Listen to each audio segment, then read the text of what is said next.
Hello viewers, আশা করি আপনারা সবাই ভালো আছেন। HTML এর এই নতুন টিউটোরিয়ালে আপনাদের সবাইকে স্বাগতম জানাচ্ছি। আমি নিলয় দে। এই ভিডিও টিউটোরিয়ালে আমি HTML5 সম্পর্কে আপনাদের কিছু বেসিক ইনফরমেশন দিব।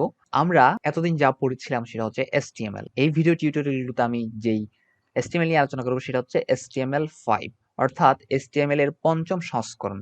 ঠিক আছে, HTML হচ্ছে একটা হাইপারটেক্সট মার্কআপ ল্যাঙ্গুয়েজ, এটা হচ্ছে প্রাইমারি ল্যাঙ্গুয়েজ। বর্তমানে ওয়েব ডিজাইনিং এর ক্ষেত্রে যে HTML ব্যবহার করা হয় সেটা হচ্ছে HTML এর পঞ্চম সংস্করণ। এটাও মার্কআপ ল্যাঙ্গুয়েজ, বাট HTML5 এর মধ্যে অনেকগুলো নিউ ফিচার যুক্ত করা হয়েছে, যেগুলোর দ্বারা আমরা আরো খুব সুন্দরভাবে অ্যাট্রাকটিভ ওয়েব পেজ ডিজাইন করতে পারি। তো এটি রিলিজ করা হয় 28শে অক্টোবর 2014 এবং এটি ডেভেলপ করে ওয়ার্ল্ড ওয়াইড ওয়েব কনসোর্টিয়াম। যদি কখনো ইন্টারভিউ বা কোথাও যদি কোয়েশ্চেন আসে HTML5 এর ফরম্যাট কি ধরনের, তো HTML5 এর ফরম্যাট হচ্ছে মার্কআপ ল্যাঙ্গুয়েজ।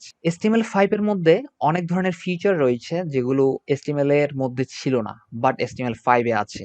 তো HTML5 এর মধ্যে যে ফিচারগুলো যুক্ত করা হয়েছে তার মধ্যে কয়েকটা ফিচার আমি এখানে আপনাদেরকে বলবো। এই HTML5 এর মধ্যে একটা ইম্পর্টেন্ট ফিচার সেটা হচ্ছে ক্যানভাস। যখন আমরা ওয়েব পেজ ডিজাইন করি, অ্যাট্রাকটিভ করার জন্য যদি আমরা কোনো টু ডাইমেনশনাল কন্টেন্টের ক্রিয়েট করার প্রয়োজন হয়, তাহলে আমরা সেই কন্টেন্টটা ক্রিয়েট কিভাবে করব সেটা হচ্ছে ক্যানভাস ট্যাগের মাধ্যমে। আর একটা মোস্ট ইম্পর্টেন্ট ট্যাগ হচ্ছে ভিডিও এবং অডিও, যেটা HTML এর মধ্যে ছিল না, বাট HTML5 এর মধ্যে আছে।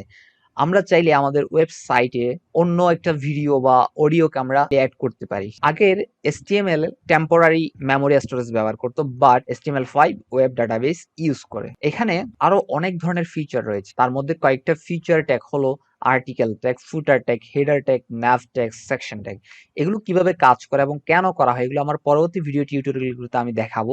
তবুও আপনাদের এখানে একটু বেসিক ধারণা দিতে আমি মূলত এই ইন্ট্রোডাকশন ভিডিওটি করেছি। তো এরকম আরো অনেক ফিচার রয়েছে, যখন আপনারা ভিডিওগুলো দেখবেন তো প্রত্যেকটা ফিচার সম্পর্কে আপনারা বুঝতে পারবেন, শিখতে পারবেন। HTML5 দিয়ে আমরা মূলত ওয়েবসাইটের কাঠামোটা ডেভেলপ করব।